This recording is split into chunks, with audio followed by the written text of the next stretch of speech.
आइए दोस्तों देखते हैं क्षेत्रफल में आयत का बहुत ही ज़्यादा अच्छा क्वेश्चन है। एक आयताकार भूखंड की लंबाई उसकी चौड़ाई से 15 मीटर अधिक है। यदि भूखंड के चारों ओर बाढ़ लगाने की लागत 16.5 रुपये प्रति मीटर की दर से 4,950 रुपये है तो भूखंड की लंबाई मीटर में ज्ञात कीजिए। अब देखिए समझना है आपको क्वेश्चन, ऐसा क्वेश्चन अनेक बार पूछा जाता है।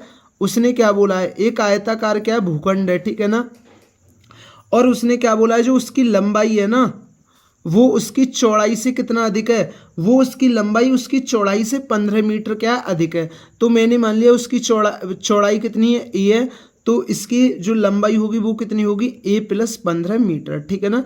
किस में बोला है, मीटर में बोला है, ये मैंने ए मीटर मान ली, ठीक है ना। और तो इसकी लंबाई कितनी होगी, ए प्लस 15 मीटर। अब उसने क्या बोला, यदि भूखंड के चारों ओर बाढ़ लगाने की लागत, अब इसके चारों ओर बाढ़ लगाने की लागत बोला है तो भाई चारों ओर की बात की है तो वो क्या होगा भाई, परिमाप होगा, ठीक है ना। किसी भी चीज़ के चारों ओर चलेंगे तो वो क्या होगा, परिमाप होगा या नहीं होगा। तो आयत के परिमाप की बात करी गई, तो आयत का परिमाप क्या होता है, 2 लंबाई प्लस चौड़ाई। अब एक चीज़ समझना, अब उसने क्या बोला है 16.5 रुपये प्रति मीटर की दर से 4,950 रुपये का खर्च किया है, तो उसका परिमाप कितना होगा। अब एक चीज़ समझना, अगर मैं 4,950 रुपये में 16.5 रुपये का भाग दे दूं प्रति मीटर की दर से, जो वो बाढ़ लगाने का खर्च है उसका मैं इसमें भाग दे दूंगा, तो मेरे पास ये पता चल जाएगा कि इस भूखंड का परिमाप कितना है। आप कहेंगे भैया कैसे।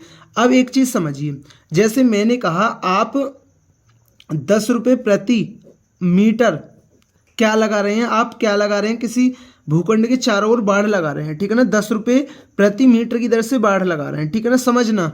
और मैंने आपको 400 रुपये दिए, मैंने आपको 400 रुपये दिए और आप 10 रुपये प्रति मीटर की दर से भूखंड के चारों ओर बाढ़ लगा रहे हैं। तो मैंने आपको 400 रुपये दिए तो आपने कितना, मतलब भूखंड के चारों ओर कितना गोल लगाया, कितने मीटर का जो बाढ़ लगाया, तो मैं इसमें 10 का भाग दूंगा तो कितना आएगा, वो आएगा 40 मीटर। तो 40 मीटर लगाया ना आपने, तो कैसे पता किया मैंने 40 मीटर आया, इस 10 प्रति मीटर की मीटर का भाग मैंने 400 रुपये में दे दिया, तो ये कितना आया, 40 मीटर आया कि आपने भूखंड के चारों ओर 40 मीटर क्या लगाई, आपने बाढ़ लगाई, ठीक है ना। तो अब ये 40 मीटर क्या है उस भूखंड के चारों ओर लगी, तो ये क्या है, परिमाप। तो ऐसे मैंने अगर भूखंड के चारों ओर बाढ़ लगाने की जो लागत है ना 16.5 रुपये प्रति मीटर की दर से 4,950 रुपये है, अगर मैं 4,950 रुपये में 16.5 रुपये का भाग दे दूंगा तो मुझे ये पता चल जाएगा कि उस जो आयताकार भूखंड है ना उसका परिमाप कितना है, ठीक है ना। तो हमारे हिसाब से परिमाप इतना और क्वेश्चन के हिसाब से परिमाप इतना है, ठीक है ना। हमने परिमाप बराबर परिमाप रख दिया, ठीक है ना। अब देखिए, अब इसकी एक जीरो ऊपर पहुंच जाएगी, ठीक है ना। अब देखिए इसे काट लीजिए, 5 तिया 15 और 5 तिया 15 और 5 से काट लीजिए इसे, 5 निम 45, 5 निम 45, एक और एक 2 जीरो बच रही है अभी, 33 तिया 99, ठीक है ना। तो ये कितना आ गया, 300 आ गया ये। तो ये 300 मीटर क्या है, इसका मतलब परिमाप है, ठीक है ना। 300 मीटर क्या है, इस जो आयताकार भूखंड का क्या परिमाप है, 2। अब लंबाई कितनी है, ए प्लस 15 और चौड़ाई कितनी है, ए है, ठीक है ना, बराबर कितना है 300। 2 से काट लीजिए कितनी, 150। अब देखो ए और ए कितना हो गया, 2a हो गया, ये प्लस का 15 इधर जाके माइनस का, तो 150 में से 15 गया तो 135, तो ए का मान कितना आ गया, 2 छक्के 12, 2 सत्ते 14, 2 पंजे 10, ठीक है ना। तो ए का मान कितना आ गया, वो आ गया 67.5। तो उसने क्या बोला, भूखंड की लंबाई कितनी है, ए प्लस 15 मीटर है, ठीक है ना।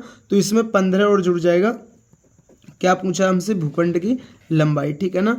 तो ए का मान कितना है, 67.5 प्लस 15, तो ये कितना आ जाएगा, उस जो भूखंड की लंबाई कितनी आ जाएगी, 7 5 12 का मतलब 82.5 क्या आ जाएगी, मीटर।